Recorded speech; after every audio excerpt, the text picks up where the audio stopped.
Engagement, engagement, engagement. In this lecture, we're going to go through the top 3 engagement strategies that you can employ on top of these other strategies that we've just gone through in order to get more people interacting with your posts.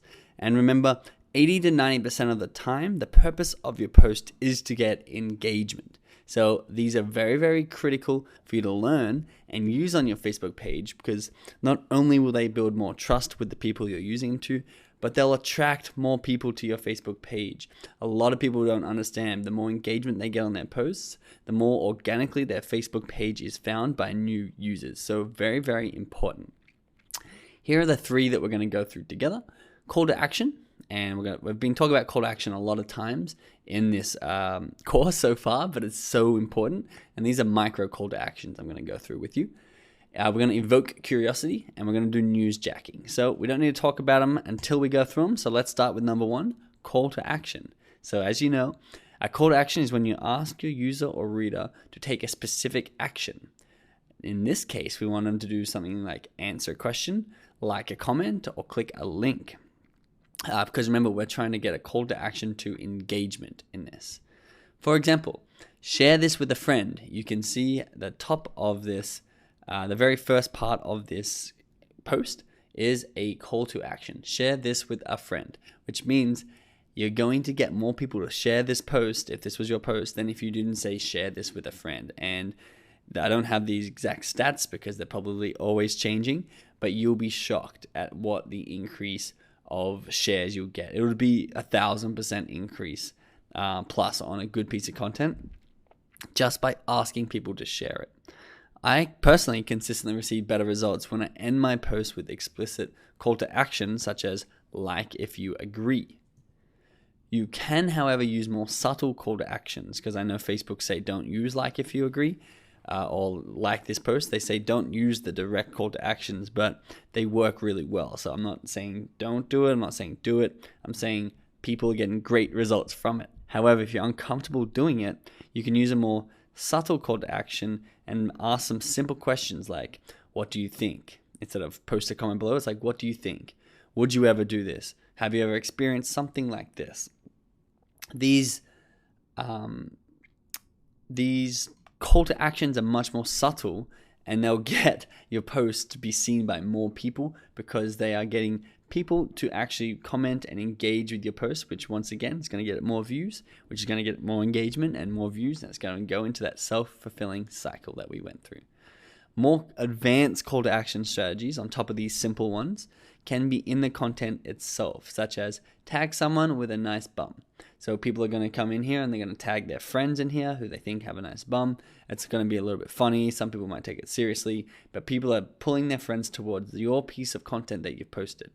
Another one on this, more PG rated, is tag someone who inspires you. So people are going to come in and tag their friends who inspire them. Their friends are then going to comment back on the tag that they got on this photo, like, oh, thank you so much, you inspire me as well.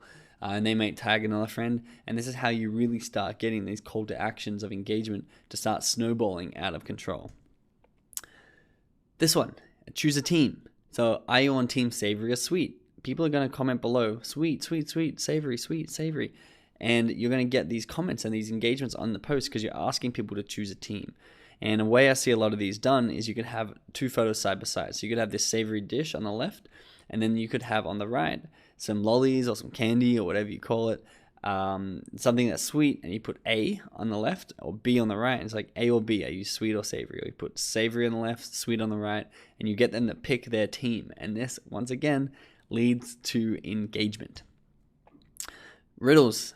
This is a little bit of a crappy looking riddle, but you can make it look really nice. I have streets but no pavement. I have cities but no buildings. I have forests but no trees. I have rivers but yet no water. What am I?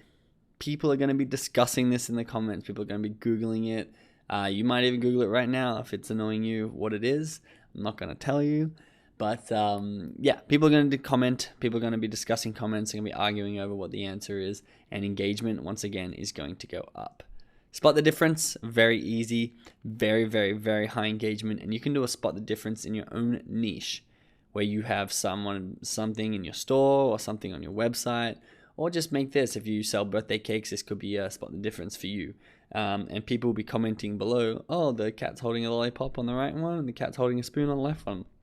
And people will constantly be looking at what the differences are between the photos and commenting and increasing your engagement. That's probably the biggest one you can do. The other two we're going to zip through kind of a little bit more quicker because they're very simple to understand.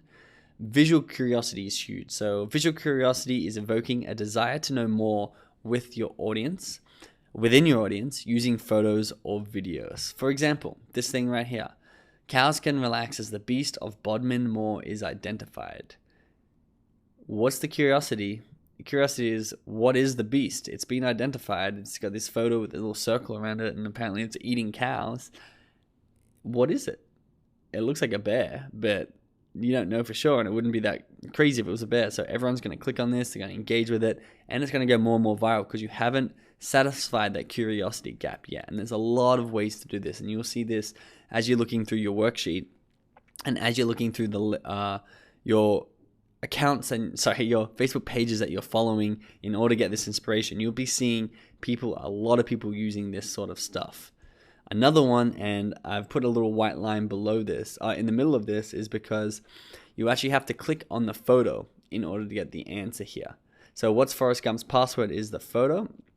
You don't see One Forrest One, which is hilarious, but you just see the top of it, and in the text you say, click to see answer, and then when you click, you will see the answer. And you can see by people clicking on it, they're going to engage with it, then they're more likely to laugh and comment and like the post.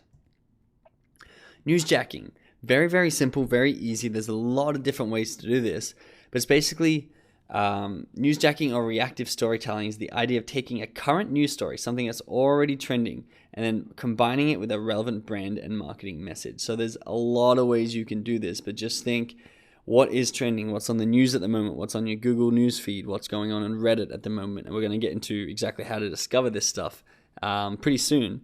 But what you need to know is how you can then be a part of it. So I see a lot of people, when famous actors die, they rest in peace, condolences from the brand. Or if there's a giant mudslide somewhere, they report on that even though they're not part of that brand. And you just have to pick. Maybe the fidget spinner was a huge trend a few years ago now, and I remember following Shaquille O'Neal's account, and he just posted a video of him with a fidget spinner on his head, and it was spinning around. It was hilarious and everyone loved it. But just find what the trending topics are. The one example I've included here is the Miami Heat Harlem Shake, which was a long time ago now. But it's where people video themselves being all relaxed in a room and the music built. And then as soon as the music dropped, everyone just broke down and started dancing crazy in costumes like this. But Ball is Life went and did this with the Miami Heat. And they capitalized on this trend because they not only used people that a lot of people know, like the Miami Heat, especially because it's relevant to the page, because Ball is Life is a basketball brand page. But they also capitalized on it because of the trend. The Harlem Shake was going viral, and every single video who people doing Harlem Shake was taking off, and they went and they jumped on this trend. So keep an eye out. I'm going to show you how to do that and where you need to be looking to find these news articles. But even just following these other Facebook pages that you're getting inspiration on will show you what people are posting and what the current trending topics are, which will be very helpful for you.